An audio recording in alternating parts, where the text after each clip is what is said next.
জন্ম থেকে বার্ধক্য পর্যন্ত রাষ্ট্রীয় নিরাপত্তার প্রতিশ্রুতি শুনতে যেন এক স্বপ্নের বাংলাদেশ। কিন্তু প্রশ্ন হলো, আগের অসমাপ্ত প্রতিশ্রুতি আর ব্যর্থতার ইতিহাস পেরিয়ে এবার কি সত্যি সেই স্বপ্ন বাস্তবায়ন হবে, নাকি রাজনৈতিক বাধা আর প্রশাসনিক দুর্বলতায় আবারও থেমে যাবে বড় এই পরিকল্পনা?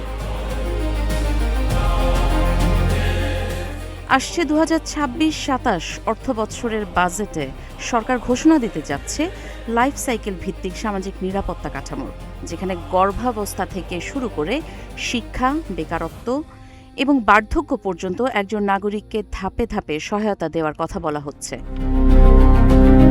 কিন্তু এই ঘোষণার মধ্যেই উঠছে বড় প্রশ্ন, জীবন অবাক না করলে কে করবে? 28% মিল্ক ফ্যাটের অবাক করার সাথে ফ্রেশ মিল্ক পাউডার, জীবন অবাক করুক প্রতিদিন। কারণ বাংলাদেশে এর আগেও সামাজিক নিরাপত্তা নিয়ে নানা পরিকল্পনা নেওয়া হয়েছিল।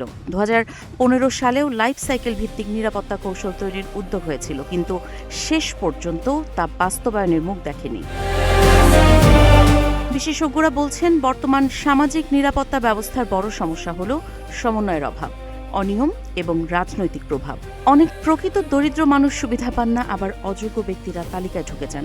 এমনকি ফ্যামিলি কার্ড কর্মসূচিতেও অনিয়মের অভিযোগ উঠেছে। অন্যদিকে বিরোধী রাজনৈতিক দল ও সমালোচকরা বলছে, নির্বাচন সামনে রেখে জনগণকে আশার বার্তা দিতেই বড় বড় প্রতিশ্রুতি দেওয়া হচ্ছে। কিন্তু বাস্তবতা হলো, দেশে এখনও বেকারত্ব, মূল্যস্ফীতি এবং রাজস্ব সংকট বড় চ্যালেঞ্জ হয়ে দাঁড়িয়ে আছে।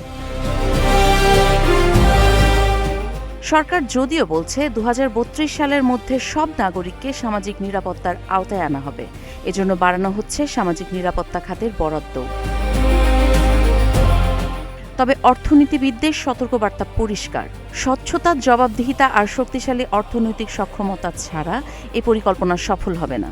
এখন প্রশ্ন একটাই, এটি কি সত্যি মানুষের জীবনের নিরাপত্তার নতুন অধ্যায় খুলবে, নাকি রাজনৈতিক প্রতিশ্রুতির তালিকায় যোগ হবে আরেকটি অপূর্ণ স্বপ্ন?